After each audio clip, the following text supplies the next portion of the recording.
जय हिंद। नमस्कार दोस्तों। बायोलॉजी में बहुत ही इम्पोर्टेंट जिसको हम कहते हैं सेंस ऑर्गन, जिसे हिंदी में कहते हैं ज्ञान इंद्रिय। ये ज्ञान इंद्रिय क्या होते हैं? जो इंद्रिय हमें बाहर के वातावरण का ज्ञान कराता है। बाहर क्या हो रही है वो हमें ज्ञान इंद्रिय से पता चलते हैं, जिसमें त्वचा, जीभ, नाक हो जाता है, कान हो जाता है और आँख हो जाता है। तो इनकी संख्या हो गया 5। मशीन में भी सेंसर लगा होता है, जैसे कि ऑटोमेटिक सेंसर डोर।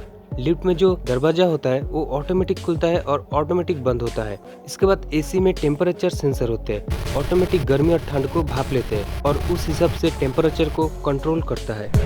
आपके मोबाइल फोन में तो 5-6 सेंसर लगी होती है। देखना, किसी को जब कॉल करते हो तब कान के सामने मोबाइल लेते ही मोबाइल का स्क्रीन लाइट ऑफ हो जाता है, क्योंकि उसमें सेंसर लगी होती है, वो ऑटोमेटिक सेंस कर लेते हैं।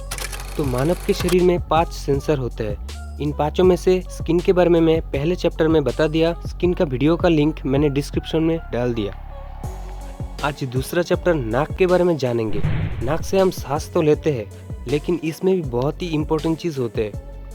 हमारा नाक, पहले बात तो ये श्वसन का एक रास्ता है। फेफड़ा में हवा को पहुंचाता है ट्रैकिया के जरिए। नाक को कभी भी कम मत समझिएगा। नाक बहुत ही महत्वपूर्ण भूमिका निभाती है।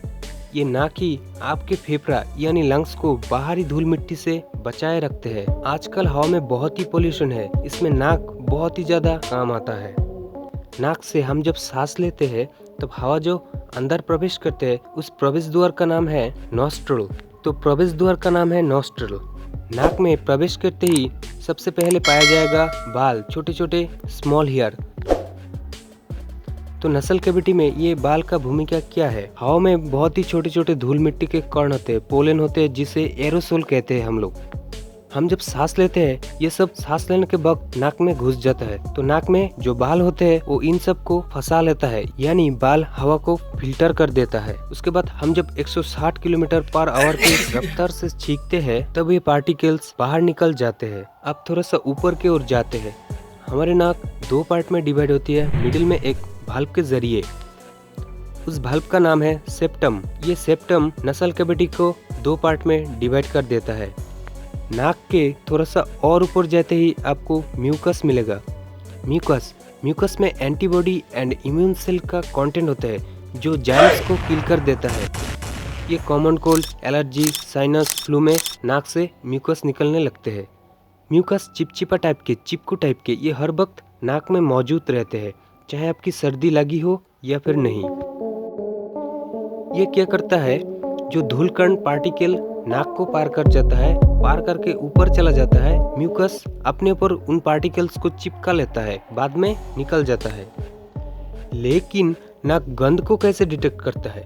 नाक तो सेंस ऑर्गन है, ये गंध को कैसे डिटेक्ट करता है? ये सुगंध है या दुर्गंध है, ये बताने का काम नाक करते हैं। लेकिन ये कैसे करता है? नाक के ये जो ऊपरी भाग है इसमें 1 करोड़ ऑल्फैक्टरी लोब पाया जाता है। जी हाँ, सही सुना, 1 करोड़ ऑल्फैक्टरी नर्व, जिसमें बहुत ही छोटे छोटे नर्व पाया जाता है। ये ऑल्फैक्टरी लोब जिसमें जितना ज्यादा पाया जाएगा वो उतना ही सुगंध और दुर्गंध को भाप सकता है। जैसे कि डॉग और कई सारी एनिमल में ये बहुत ही ज्यादा पाया जाता है। जैसे कि डॉग में 30 करोड़ ऑल्फैक्टरी लोब होते हैं। डॉग जो होते हैं ये 10,000 अलग अलग सुगंध और दुर्गंध में फर्क कर पाते हैं। डॉग में 10,000 अलग अलग सुगंध को फर्क करने का क्षमता होता है। इसलिए देखना, डॉग स्क्वाड का टीम जो होता है वो कुत्ते का यूज करता है। क्यों? कुत्ते के जरिए चोर को पकड़ सकते हैं, क्योंकि कुत्ता का सूंघने की शक्ति बहुत ही ज्यादा है। डॉग स्क्वाड का जो टीम होते है वो कुत्ता के जरिए चोर को और मर्डरर को पकड़ लेते हैं। तो स्मेल को ये ऑल्फैक्टरी नर्व सेंस करता है। ऑल्फैक्टरी नर्व ब्रेन को सिग्नल भेजते हैं, ब्रेन सुगंध को एनालाइज करता है और हमको गंध के बारे में पता लगते हैं। और म्यूकस का दूसरा काम है हवा में नमी बनाए रखना। और हम जब तीखा खाते हैं तब नाक से पानी क्यों आते हैं? मिर्ची या कुछ भी तीखा खाने से नाक में पानी क्यों आता है? तीखा चीज में कैप्सेसिन होता है। जैसे ही आपने मुंह में तीखा कुछ डाला या मिर्ची डाल दिया तो फेरिंक्स से ये ट्रैवल करके नाक तक पहुंच जाती है। ये कैप्सेसिन जाके हीट सेंसर रिसेप्टर को जगा देता है, बहुत सलिए अब जागो। इसकी वजह से म्यूकस को गुस्सा आ जाता है, इसलिए म्यूकस भड़क जाता है और ज्यादा निकलने लगते हैं। म्यूकस कहते हैं तीखा खा लिया, रुक जा, इस कैप्सेसिन को मैं अभी रुकता हूँ। इस वजह से नाक से पानी आने लगते हैं। तो ये था नाक के विषय में जानकारी। वीडियो कैसा लगा? लाइक, कमेंट, शेयर करना एंड सब्सक्राइब करना तो बिल्कुल मत भूलिएगा। Thank you so much, wish you all the very best.